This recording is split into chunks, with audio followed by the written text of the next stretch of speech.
তো আলহামদুলিল্লাহ পাকানোর পদ্ধতিটা আপনাদেরকে আমি দেখাচ্ছি। আমরা এই বড় বড় সবেদাগুলোকে আমাদের বাড়িতে প্রচুর পরিমাণে ফলের গাছ, দেখেন কি পরিমাণে পাকছে এইগুলা, মাশাআল্লাহ একবারে দেখেন। বিসমিল্লাহির রহমানির রহিম। আমরা মূলত আজকে আসছি খুবই গুরুত্বপূর্ণ একটা কাজ করার জন্য। কারণ এই গুরুত্বপূর্ণ কাজের জন্য প্রতিদিন বাড়ি থেকে কথা শুনতে হয়। এই যে গাছে যে সবেদা বলি এগুলোকে আমরা, আপনারা কি বলেন জানি না, এই সবেদাগুলোকে পারার জন্য আসছি। পুরা সিজনে, যেহেতু এটা 12 মাসি, পুরা সিজনে এগুলাকে হচ্ছে বাদুড়ে খায়, পাখিতে খায়। হ্যাঁ, আমাদের সময়ের অভাবে পারা হয় না। তো গতকালকে হানিফ কিছু পারছিল, এই যে এইগুলো হচ্ছে পারছে, এই যে এখানে আলহামদুলিল্লাহ। এটার একটা সাইজ দেখেন। আর এগুলো এত পরিমাণে মিষ্টি এবং এগুলো খাইতে এত সুস্বাদু, এটা আসলে যারা খাইছেন তারা জানে।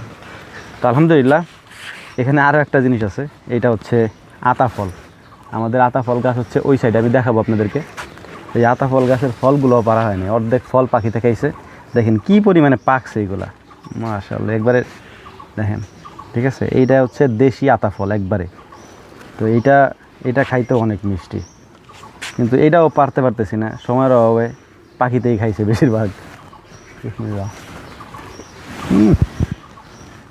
অসাধারণ মাশাআল্লাহ, বিসমিল্লাহ। দেখেন কষও তেমন একটা নাই, এর কারণ কি, এটা একেবারে পারফেক্টভাবে হচ্ছে বতি হয়ে গেছে।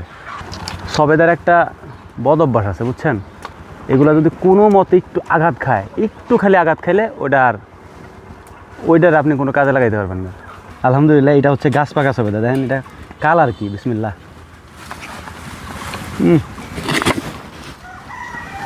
এটা যে মিষ্টি, রসগোল্লা ফেল।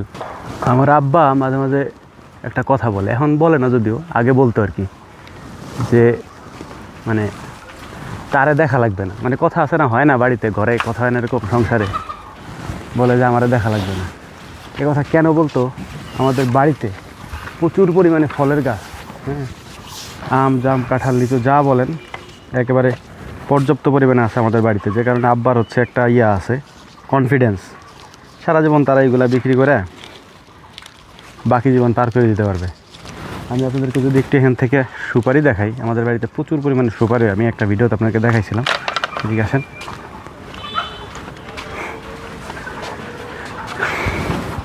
যে এখান থেকে দেখা যায়, দেখেন ওই যে সুপারিগুলো, প্রত্যেকটা গাছে এই সিজনে সুপারি এত পরিমাণে ধরছে আর পাকছে।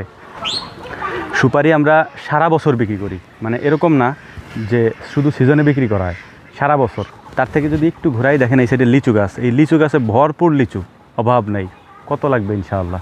এটা হচ্ছে আমাদের খামার, এখানে এই গাছটা ভর্তি ছিল আতা ফলে, এখনও আছে, এবং পাকা আতা ফল আছে গাছে, দেখা যেতেছে এখনও পাকা আতা ফল আছে, কিন্তু আমরা সময়ের অভাবে পারতেই পারি না। তো যাই হোক, চলেন আপনাদেরকে দেখাই আমরা এইগুলা কিভাবে পাকাই।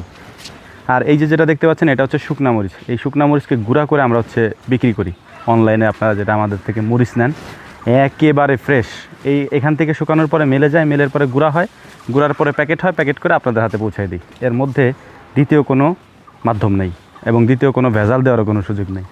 তো এটা হচ্ছে বন্যা গাছ বলি আমরা, এই গাছের পাতা দিয়েই মূলত হচ্ছে আমরা ওই বিভিন্ন ধরনের ফল পাকাই আর কি।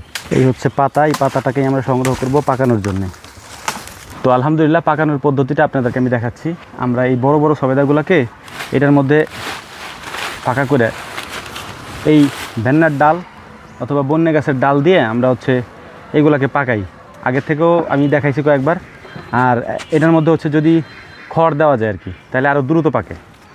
কিন্তু এখন যেহেতু গরমের সিজন, খড়ের আর প্রয়োজন নেই। এটা যদি আমরা এইভাবে দিয়ে উপর দিয়ে ঢেকে রাখলে ইনশাআল্লাহ এটা 2-1 দিনের মধ্যে পাইকে যাবে। তো এখন এটাকে আমরা ঝাঁকার মধ্যে দিয়ে তারপর সে ঢেকে রাখবো আর কি। তো অনেক সময় সাপেক্ষের ব্যাপার, অনেক প্রসিডিওর। আপাতত আমরা আমাদের কাজ শেষ করি আর কি।